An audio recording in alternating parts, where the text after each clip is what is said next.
Hai, kembali lagi dengan saya, Cikgu Syida. Okey, untuk kali ini kita akan teruskan dengan tajuk belanjawan tunai. Tapi kali ini part 3, bahagian ketiga.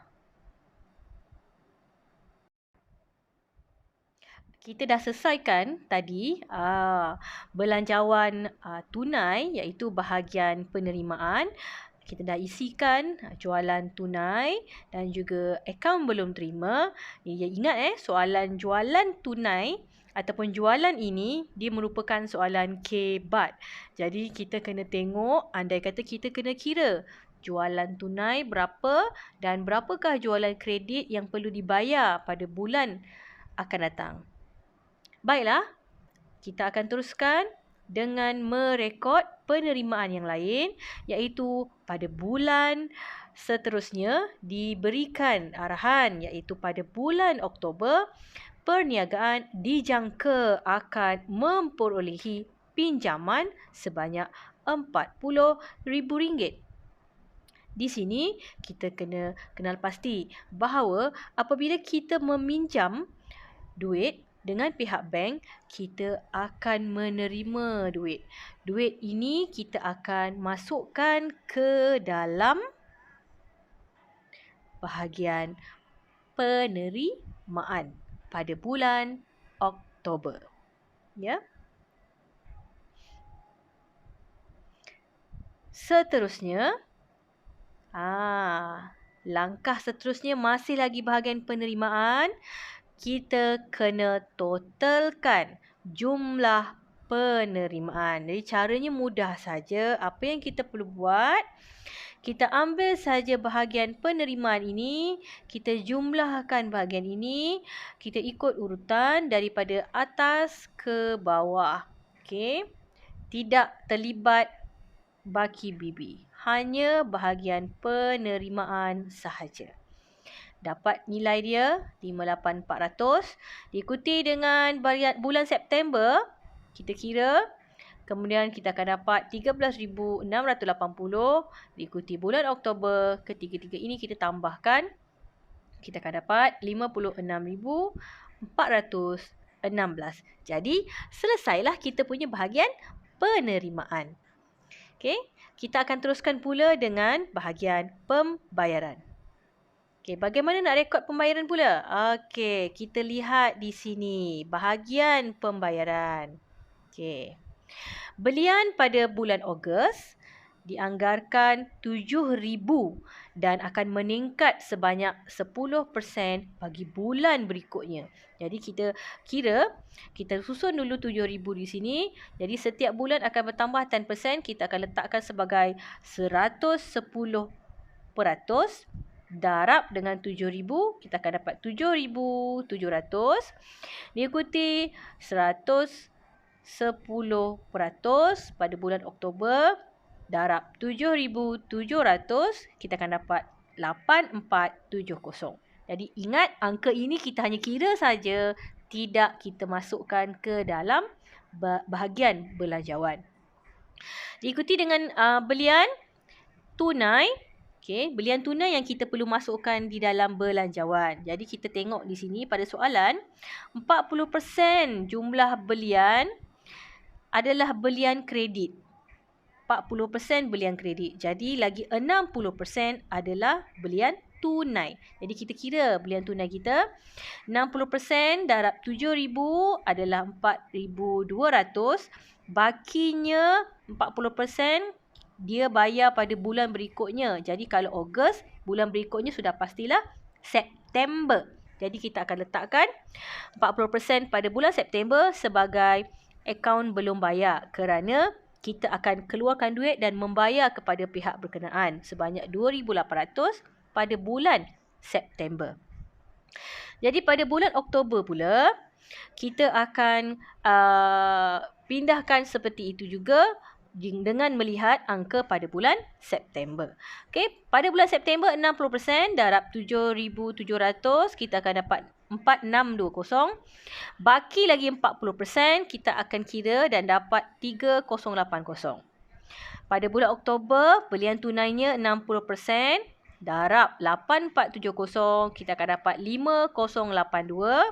Manakala 40% belian secara hutang ataupun belian secara kredit itu kita akan letak pada bulan November. Tapi disebabkan soalan ini hanya menunjukkan Ogos, September, Oktober, jadi ruangan November itu tidak kelihatan. Okey?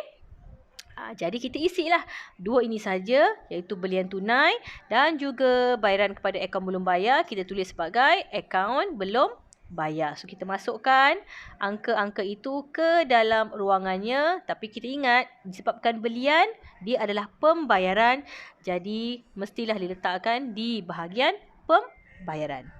Okey? Kita teruskan langkah seterusnya, iaitu soalan seterusnya. Pada bulan September, Daniel dan Susan membeli alatan pejabat bernilai RM8,000. Jadi, bila kita beli alatan pejabat akan bertambah RM8,000.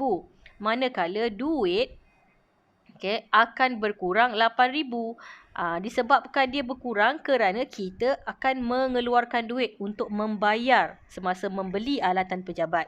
Jadi sebab itulah alatan pejabat kita akan letakkan di bahagian pembayaran pada bulan September, sebab kita beli pada bulan September. Okey? Mudah saja kan? Kita teruskan. Jika ada segala pembayaran bulanan yang lain. Okey, di sini dia kata anggaran belanja bulanan. Dia tak maklumkan bulan berapa, tapi dia kata bulanan. Apabila dia kata bulanan, apa-apa saja angka yang ditunjukkan perlulah dimasukkan terus ke dalam bahagian pembayaran dengan nilai yang sama pada setiap bulan. Okey. Cuma beza dia, mungkin ada soalan yang kata belanja am akan dibayar 2 bulan sekali bermula Ogos. Jadi Ogos akan bayar, September tak bayar, Oktober akan bayar. Seperti itu. Jadi kena fahamkan dia punya maksud, fahamkan soalan dia dengan jelas. Jadi confirm boleh jawab dengan mudah. Okey. Yang ini kebat. Bahagian pinjaman adalah kebat. Okey. Yang saya jelaskan tadi, kebat ada 3, iaitu jualan, belian dan juga pinjaman. Okey. Untuk pinjaman yang pertama kita akan masukkan ke dalam penerimaan, iaitu kita letakkan di sini. Okey. Pinjaman yang kedua adalah dia punya pembayaran. Kalau kita pinjam mestilah kena pulang duit, betul tak? So kita akan letak dekat bahagian pembayaran sebagai ansuran pinjaman, tetapi berapakah pengiraannya? Bagaimanakah pengiraannya yang kita nak lakukan? Okey, di sini saya tunjukkan pinjaman RM40,000, faedah 6% setahun selama 4 tahun. 4 tahun bersamaan dengan 48 bulan. Okey, sebab setahun 12 bulan darab 4 tahun kita dapat 48 bulan. Jadi ketiga-tiga perkara ini kita akan kira, totalkan, darabkan 600 darab 40,000 darab 4 tahun, kita akan dapat 9600. Itu adalah nilai faedah. Nilai faedah. Yang kita pinjam berapa? Yang kita pinjam 40,000. Okey, ingat ya. Bila kita pinjam 40,000, kita faedah yang kita kena bayar pula 9,600, 40,000 tambah 9,600. Okey, di sini maksudnya kita hutang sebanyak 49,600. Inilah nilai yang kita perlu selesaikan dalam tempoh 4 tahun berdasarkan soalan itu. Okey, pinjam saja 40,000. Faedah dia 9,600. Total perlu dibayar adalah 49,600. Jadi, untuk sebulan nak kena bayar berapa? Sebab itulah kita ambil saja terus 49,600 ataupun kita ambil dari sini 49,600 bahagi dengan 48 bulan. Apabila kita tekan kalkulator, kita bahagikan, kita akan dapat 1,033 dan 33 sen. Tapi ada sen banyak lah. 33. Maka kita bundarkan tanpa titik perpuluhan. Bukan tanpa titik perpuluhan. Tanpa sen. Bila kita bundarkan tanpa sen, dia akan jadi RM1,000 dan RM33. RM1,000 dan RM33. Ini jawapan dia. Terus kita letakkan sebagai ansuran pinjaman dekat bahagian pembayaran. Sebab itulah yang kita perlu bayar setiap bulan. Pinjaman kita termasuk dengan faedah selama setiap bulan RM1,033 selama 48 bulan, iaitu 4 tahun. Barulah kita dapat selesaikan semua hutang pinjaman kita. Okey? Seterusnya, hitung pembayaran. Macam mana nak hitung pembayaran? Mudah saja. Bahagian pembayaran ini kita tambahkan keseluruhannya. Okey, ikut dia punya ruangan. Ogos kita kira daripada atas sampailah bawah dapat 12,750. September kita kira daripada atas sampai bawah kita dapat 23,970.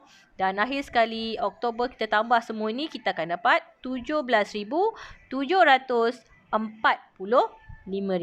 So ini adalah bahagian jumlah pembayaran. Mudah kan? Di sini saya tunjukkan bagaimana hendak mengira lebihan ataupun kurangan bahagian ini, iaitu kita akan ambil bahagian jumlah pembayaran dan jumlah penerimaan. Kita akan tolakkan kedua-dua ini. Ambil saja bulan Ogos, 58,400. Tekan kalkulator, tolak. 12,750, kita akan dapat 45,650.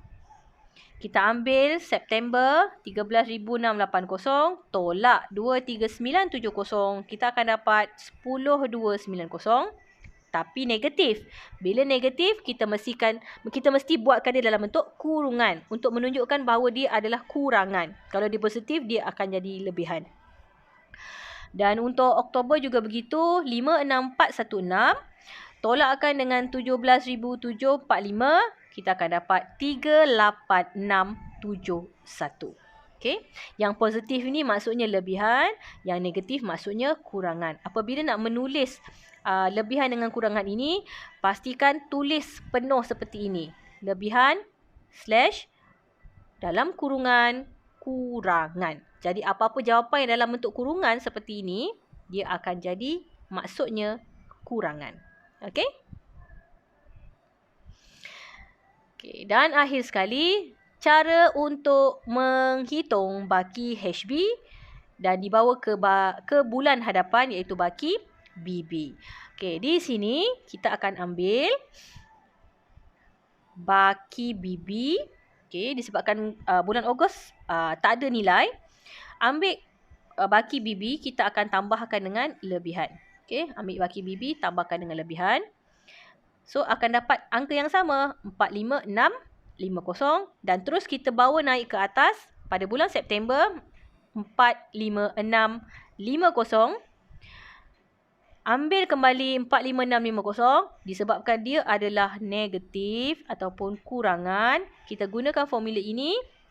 Baki BB tolak kurangan. Tekan kalkulator. Lepas kita tolak, kita akan dapat 35,360. Bawa naik ke atas kembali. Kemudian kita ambil semula lebihan, kita tambahkan. Kita akan dapat 74,031. Dan angka 74,031 ni akan dibawa pula ke bulan seterusnya, iaitu pada bulan November. Tapi tak tunjuklah sebab kita hanya buat sehingga berakhir 31 Oktober. Okey? Jadi, saya harap pelajar faham dan jelas dan dapat melaksanakan belanjawan dengan baik. Bye!